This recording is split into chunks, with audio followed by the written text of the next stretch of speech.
It's getting increasingly hard for aspiring coaches or even former players to win from within. Internally, the WNBA has some of the brightest minds. Christy Tolliver, Breon January, Karima Christmas Kelly, Lindsey Harding, who is currently with the Los Angeles Lakers. Entering last season, Noelle Quinn was the only Black female head coach in the entire WNBA. And now the count?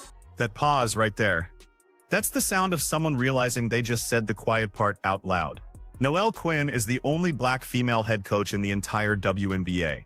And now the count is 0. Not 1. Not 2. 0. And according to ESPN's Chiney Ogwumike, this isn't just unfortunate, it's a crisis that demands immediate attention. But here's what makes this complicated. The New York Liberty just hired Krista Marco, a Golden State Warriors assistant with 0 WNBA playing experience, to lead the league's most expensive roster. So the question isn't whether diversity matters. The question is whether the most qualified candidate got the job, or whether something else is happening here. Ta-da! I bet y'all noticed there is a new trend in the WNBA, a new pipeline for head coaches. It's the NBA. Friday, the New York Liberty announced that they chose to hire Golden State Warriors assistant Krista Marco as their next head coach. Now, what does this mean in the big scheme of things? Well, here are the pros. In my opinion, the ultimate goal is always for people to realize that basketball is just basketball, no matter who is playing, whether you're in the NBA or the WNBA. Let's break down what Chiney's actually saying. There's a new pipeline for WNBA head coaches, and it's coming straight from the NBA. Becky Hammon, Natalie Nakase, Nate Tibbetts, Tyler Marsh, and now Krista Marco. All of them made the jump from NBA assistant positions to WNBA head coaching roles. And on the surface, this sounds like progress. The ultimate goal, as Chiney puts it, is for people to realize that basketball is just basketball, no matter who's playing it. But here's where the narrative gets interesting. Chiney mentions that there are more coaches in the NBA than there are players in the WNBA. That's a real statistic. The NBA has 30 teams with roughly 10 to 15 coaches per team. That's 300 to 450 coaching positions. The WNBA has 44 roster spots total across 12 teams, so mathematically getting promoted to head coach in the NBA is nearly impossible for most assistants. The WNBA, with coaches now making well over $1 million, is becoming a destination for opportunity. Was being associated with the NBA. Trust me, I know this a little bit personally. The list with ties is starting to get super long. Becky Hammon, Natalie Nakase, Nate Tibbetts, Alex Sarama, Sonia Rahman, Tyler Marsh, and now Krista Marco. For additional context, there are more coaches in the NBA than there are players in the WNBA. So getting a promotion to head coach. Now watch what happens when she shifts to the downside. It's getting increasingly hard for aspiring coaches or former players to win from within. She rattles off names: Chrissy Tolliver, Breon January, Kareem Abdul-Jabbar, Christmas Kelly, Lindsey Harding, all former WNBA players, all with deep knowledge of the women's game. And according to Chiney, they're being passed over in favor of NBA assistants who've never played or coached in the W. But let's pause on that Lindsey Harding example, because it reveals something crucial about this entire argument. Lindsey Harding is currently an assistant coach with the Los Angeles Lakers. She's making NBA money, working with NBA resources, and building an NBA resume. Has anyone actually asked Lindsey Harding if she wants to leave that position to coach in the WNBA? Because that's not a lateral move. That's potentially a step backward in terms of resources, visibility, and long-term career trajectory. Teresa Weatherspoon, she was fired a couple years ago for tanking the season. Let's remember, Teresa Weatherspoon tanked the season for double-doubles. Do we not remember that? You know what? That doesn't even play into the narrative. Noelle Quinn, 2 seasons in a row, Noelle Quinn has been accused from her players for fostering a toxic environment within the locker room. So much so, World Jewel Lloyd said, "Get me out of here now." Huh. We ain't gonna talk about that. And here's where this gets personal. Teresa Weatherspoon was fired a couple years ago, not for being a bad coach, but for tanking the season for double-doubles. That's not speculation. That's what happened. She was accused of prioritizing individual player statistics over winning basketball games. That's a fireable offense in any professional league. Noelle Quinn has been a head coach for 2 seasons in Seattle, And during that time, multiple players have accused her of fostering a toxic environment in the locker room. Jewel Lloyd, one of the Storm's franchise players, reportedly wanted out. That's not a diversity problem. That's a coaching problem. So when Chiney says entering last season, Noelle Quinn was the only black female head coach, and now the count is 0. She's leaving out critical context. Quinn is still coaching. She wasn't fired for being black or female. She's still there because she's still the head coach of the Seattle Storm. The count isn't 0. It's 1. And the reason it's only 1 isn't because of discrimination. It's because the other black female head coach got fired for cause. Furthermore, the fuck does it matter? Furthermore, what does it matter that there are no black women head coaches? Who is qualified for the job? Who is most qualified for the job? She mentioned Lindsey Harding. Have you ever thought that Lindsey Harding doesn't want to coach in the WNBA? Have you ever thought that? Have you ever thought that some of these coaches that she named, Brianne January, Karima Christmas Kelly, have you ever thought to yourself? Now, here's the fundamental question that Chiney never addresses. Who is most qualified for these jobs? Not who deserves a chance. Not who has paid their dues. Who is objectively the best candidate to lead a professional basketball team competing for a championship? Because if the answer is the person with the most experience winning at the highest level, then NBA assistants make perfect sense. If the answer is the person who understands the women's game best, then former WNBA players make sense. But if the answer is we need to hit a quota of black female coaches regardless of qualifications, then we're not talking about merit anymore.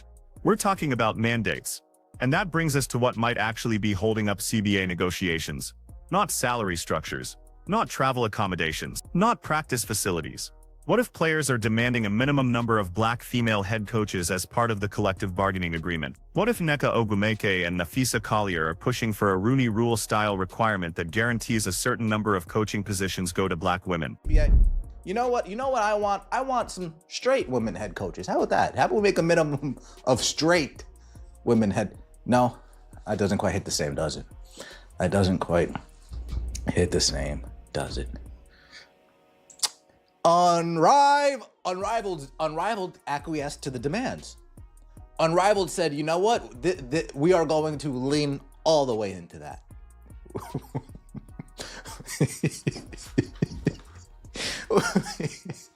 We are going to lean all the way into that and make it the destination for black women head coaches. Unrivaled, salute to you. Way to show the WNBA how it's done. Because here's what's fascinating. Unrivaled, the new 3-on-3 league, immediately leaned into this. They made it a destination for black women head coaches. They didn't wait for negotiations or mandates. They just did, and that's their right as a private league, making their own hiring decisions. But the WNBA is different. The WNBA has owners who've invested hundreds of millions of dollars into franchises. Those owners want to win championships. They want to sell tickets. They want to build sustainable businesses. And if they believe an NBA assistant coach gives them a better chance to win than a former WNBA player, they're going to hire the NBA assistant. That's not racism. That's capitalism. Now, does that mean former WNBA players are getting a fair shot? That's a legitimate question. Brianne January is currently an assistant with the Indiana Fever. She's working with Caitlin Clark and building a championship-caliber defense. Maybe she doesn't want to leave that situation before seeing it through. Maybe she's waiting for the right opportunity. Maybe she's learning from Stephanie White and positioning herself for a head coaching role in 2 or 3 years. You remember when she had to apologize after attacking a certain fan base after the investigation hoax perpetrated by Angel Reese in the Chicago Sky? ESPN Chiney Ogwumike says she'll do better after WNBA finds no evidence of racism during the game. And this isn't Chiney's first time playing this card. Remember the investigation hoax perpetrated by Angel Reese in the Chicago Sky? Fans were accused of using racist language during a game in Indiana. The WNBA launched a full investigation. Media personalities, including Chiney, immediately ran with the allegations. They amplified the story. They condemned the fan base, and then the investigation found no evidence of racism. None. The allegations were unsubstantiated. And Chiney had to apologize. She said, "If you know me, you know I'm not afraid to say I can do better. I'm sorry that my message was in the heat of the moment." That's admirable. Accountability matters. but the pattern matters too. Look at what running with these allegations got you, Chiney. This is an AOL article, by the way. Posted by Daily Caller. Ex-WNBA star Chiney Ogwumike was one of the individuals to highlight the accusations that involved fans of the Indiana Fever blowing racist language in the direction of the Chicago Sky's Angel Reese and her teammates. The alleged racism took place May 17th during Indiana's victory against the Sky.